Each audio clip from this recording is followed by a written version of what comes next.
Kaya nandito na po tayo, mahal, sa pinakapahalaga po ang pagkinig salita ng ating mahal na Panginoon. Ito po ating ibigay sa pagkataon sa ating mahal na mga aral, atong beloved older preacher, Kuya Andy Binias. Palakpakan po natin mga kaos ang mahal na Panginoon.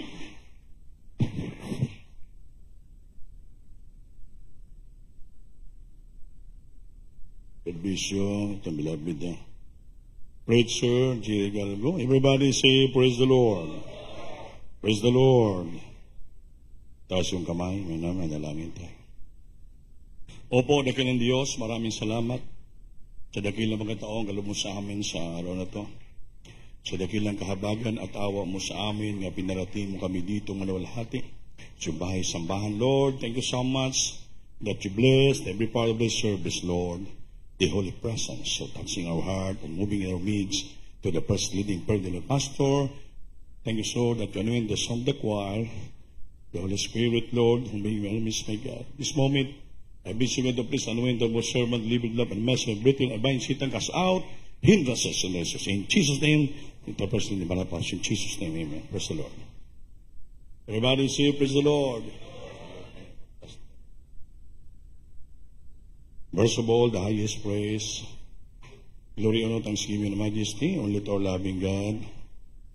Other as they serve and give double honor and respect to our dearly beloved noble evangelist from St. Midan and prophet of our loving God. And always remember and cherish the blessed memories of His rich and Pastor Lenny Almeida and all beloved children, all blessed Almeida family, and I greet also my beloved family, my beloved co-preachers, co-workers, all of you, sa lahat po sa manal, salamat sa ating malapit. Palakpakan po natin ating Diyos. Mga minamahal, sa araw na ito ay ang atong mensahe ay the divine purpose of God to which every one of us.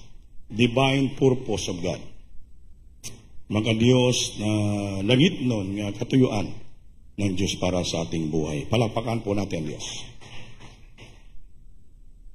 Kindly pagibasa sa the book of 2 Timothy, chapter 3, verse 16.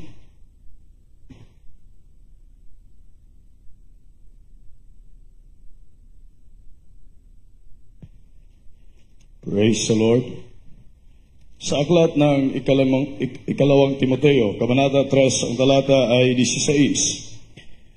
Ang lahat ng mga sulatan na kinasihan ng Diyos ay mapapakinabangan din naman sa pagtuturo, sa pagsansala, sa pagsaway, sa ikatututo na nasa katwiran. Amen. Praise the Lord. Everybody say, praise the Lord. So, sa English, all scriptures is given by inspiration of God. And is profitable for doctrine, for reproof, for correction, for instruction in righteousness, that the man of God may be perfect, thoroughly furnished into all good works. Palakpakan po natin ang ating mga Panginoon. Mga minamahal, ang salita ng Diyos ay ganito. Ito po ay inspired by God, linangisan ng ating Panginoon, ay siya profitable po. Profitable ay para talaga sa pagturo ng doktrina. For reproof, ang pag-reproof ay ang reproof o rebuke is the same. Ay pagsawata, pagsaway. Then for correction, ang correction is an act of offering an improvement to replace the mistake. Setting right. Parang ang correction ay ang paghahatid ng pagtutuwid. Amen? For instruction in righteousness. Instruction ay pagtuturo o aral na means prescribing how something is to be done. Ay ang Biblia, from Genesis to Revelation, ito pong salita ng Diyos ay ito po'y lahat inspired by God. Amen? Amen? Ano sa Tagalog yung inspired, Mark Anthony? Ano yun? All scripture is given by inspiration of God. Ano yun? Utruha sa Tagalog. Praise the Lord. Ang lahat ng kasulatan ay kinasihan ng Diyos. Kinasiyahan ng Diyos. Kinasiyahan ng Diyos. Ay mapapakinabangan din naman sa pagtuturo. Yun. Sa pagsansala. Yung sansala ay reproof o rebuke o sa pagsaway. Sa ikatuto ng nasa katwiran. Aron matuto ang nasa katwiran. Amen. Upang ang tao ng Diyos at ang lahat at ang tao ng Diyos ay sila po ay maging perpekto, maging ganap. Thoroughly, ibig sabihin talagang lubusan, puspusan, thoroughly furnace unto all good works. Puspusan, lubusan na sila po ay gagawa sa lahat na mabuting gawa in righteousness. Palakpakan natin Diyos. Kaya tinan mo yung mga kapatiran natin, nagpatutuo, nagtestify. Lahat sila nagsalita, nagtestify, umiiyak sila, grabing milagro, himala sa buhay nila. Dahil bakit? Natuto silang sumunod sa salita ng Diyos. Natuto silang sumunod sa mga aral, sa mga pagtuturo, sa pagsansala, sa mga reproof, review, pagsaway, sa ikatututo. Natuto sila. Natuto sa katwiran.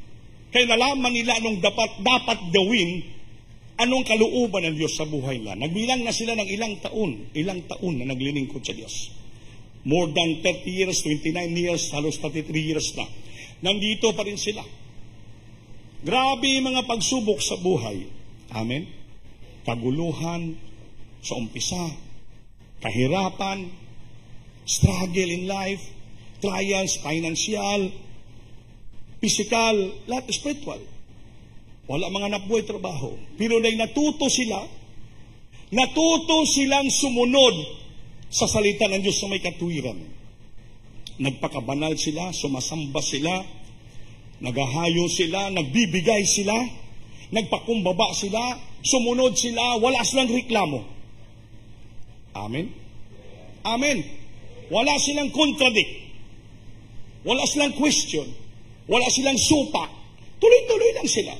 That's why you hear their testimony how the Lord blessed them, protect them in a miracle way. Grabe, sa mga unos, problema dumating sa buhay nila. Lahat ng mga prayer nila, tinutugon ng ating Panginoon sa ulat dalangin ng mga pastor. Their business transaction was complete and was success. Sila mga pagtrabaho sa karagatan, grabe ang proteksyon ng Diyos. Malayo sila sa gawain.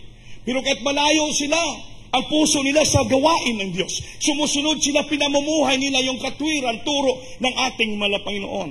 Ngayon, nagpapatutuo sila. Kaya, totoo yung patutuo. The testimony of the Lord in their life. Terrible pagpapala.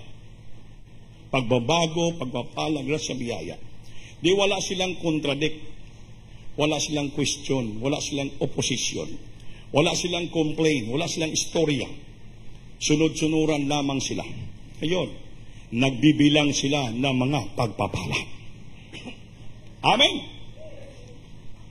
Kahit masakit yung pangaral, makarinig sila ng mga pangaral, aral, pagtutuwid, pagsasaway, lahat, imin na imin lang sila.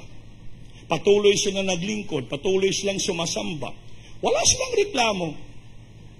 Dahil masakit talaga yung salita ng Diyos minsan. Amen? Dahil the nature of the Word of God is like a hammer. Hammer ba? Maso. Martilyo.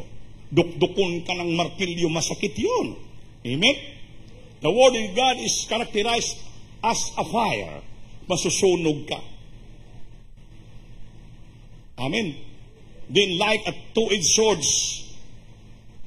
swords piercing into the dividing of your heart, totoo tadyuin, masakit ang salita ng Diyos. Sa Bisaya, pahait pa sa duwang sulab. Amen. Sharpened by two-edged swords. Papasok sa puso mo yan, masakit. Papasok sa mga kalutalutahan mo yan, masakit. Pero yan ang purpose ng Diyos sa salita niya. Para ano? Matututo tayo sa katwiran. Mawala yung pride, mawala yung kayabangan, mawala yung pagmamalaki, mawala yung mga ginagawa tayong hindi maganda, mga kasamaan. Ituwid tayo.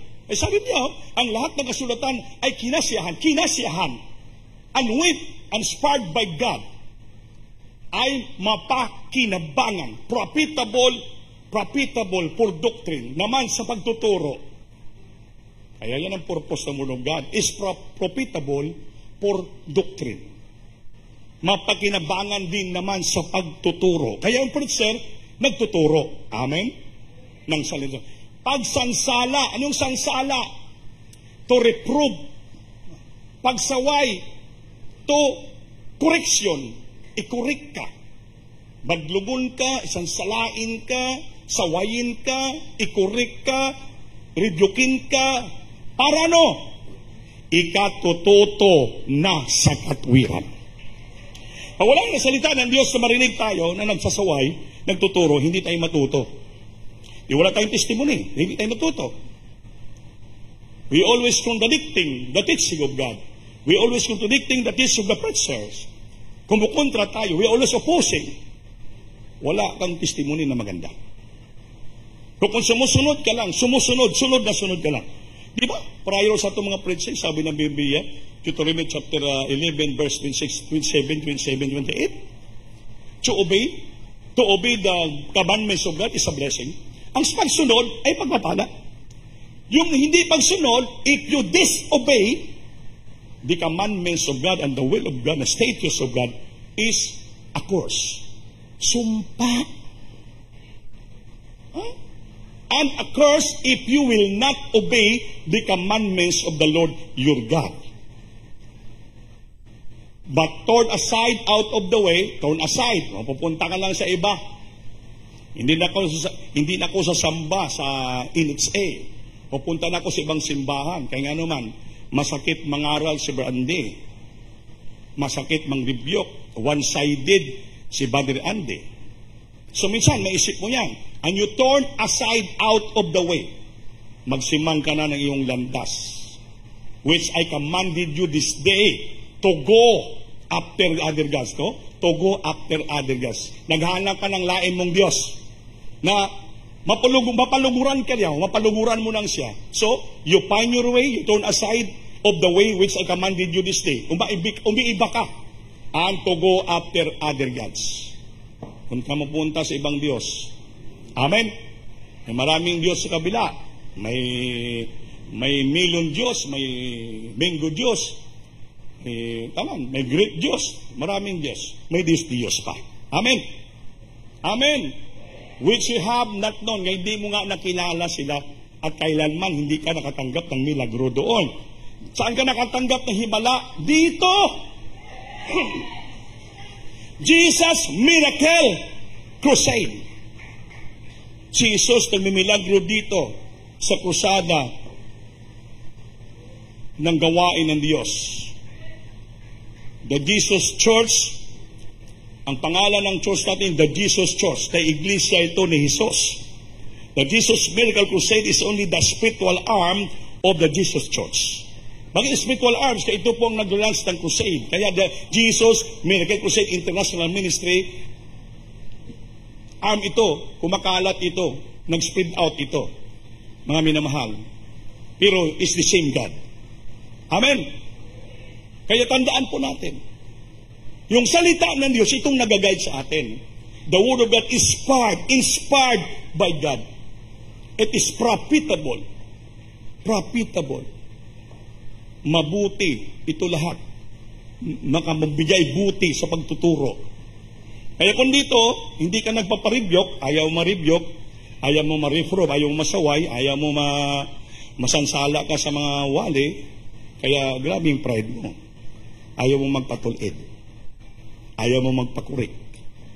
Ayaw mo magparebuke. Ayaw mo talaga matuto. Ayaw mo talaga matuto at maturuan ka ng katwiran. Wala namang ibang magturo sa atin ng katwiran, kundi ang salita ng Diyos. Dito sa pulpito, sa magitan ng mga preacher, to correct us. Pag i-correct tayo, paano? Sabi ng dungtong dito, so that the man of God will fully furnish into all good works. Yung mga tao ng Diyos, katauhan ng Diyos, that the man of God may be perfect. Anong perfect? Maging perfecto ka. Pag sabing perfect, wala ka ng kakulangan. You're wanting nothing. You're so perfect. Ganap ka na. Perfecto ka. Amen. Ready ka na papuntang langit. Perfect. Truly. Anong truly? Lubusan. Truly furnace. Anong furnace? Binago. Pinurma. Lininis ng Diyos. Giplastar.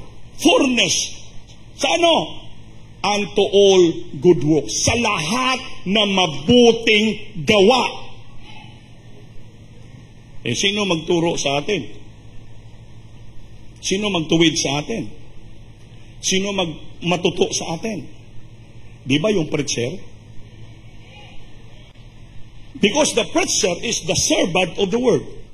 Ang preacher alipin ng salita ng Diyos. That's why, alipin man siya, pag sabi ng Panginoon ng hulugan, ipangaral mo to. Sunod-sunuran siya kaya nga naman, alipin. Sulugoon. Amen.